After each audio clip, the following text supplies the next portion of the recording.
جديده. اتفضل. اسامه فيصل. طب ايه الجديد في كده؟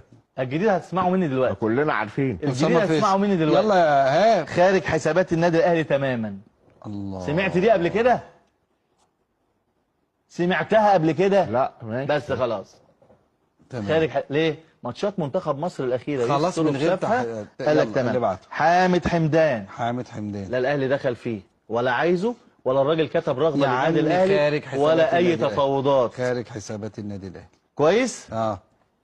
والخمس صفقات واشرف داري. اشرف داري اهو مش مكمل مع النادي الاهلي، والنادي الاهلي بيشوفوا خروج بيع او اعاره. مش خروج امن عشان كل الناس بتقول لك ايه، المدير الفني شاف اشرف وقال هو لعيب كويس جدا. ايوه لكن هو شافه في بس عايز اقول لك حاجه، كواليتي لعيب مدافع حلو جدا.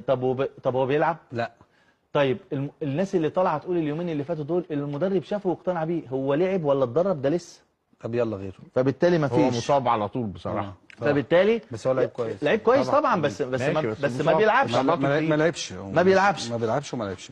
فادي الخريطه اللي جايه بالبقيه الاسماء الجديد. ما هو انا قلت، ما احنا قلناها الخمسه. احنا في مهاجم اجنبي كبير. خلي بالك انت الاسبوع اللي فات أيوة. قلت لي اسامه فيصل ده ضم.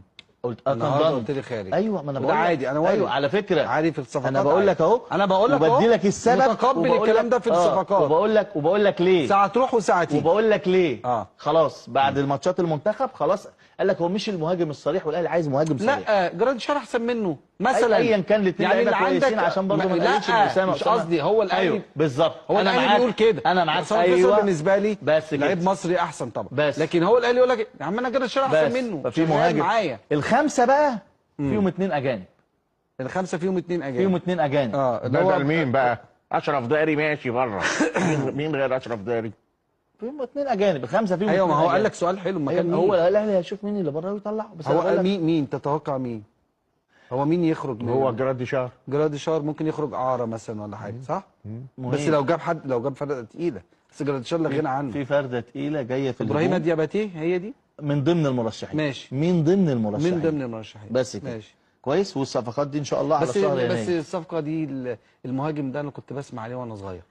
انا بقول لك يعني من وانا صغير. بس انا قلت لك ده المهاجم، قلت لك من ضمن المرشحين. ماشي. ما في اسماء كتيره جدا. لا يعني في على طول الراس حرب ده يعني يا دوب هي فلتت في اسامه ابو علي. مش فلتت، انت جبت المهاجم الصح. هو الوحيد. وخلي بالك بس انت عندك ندره في رؤوس الحربه دي. ايوه قصه كبيره. لكن لما توفق في واحد وبعدين برضه يجي له عروض.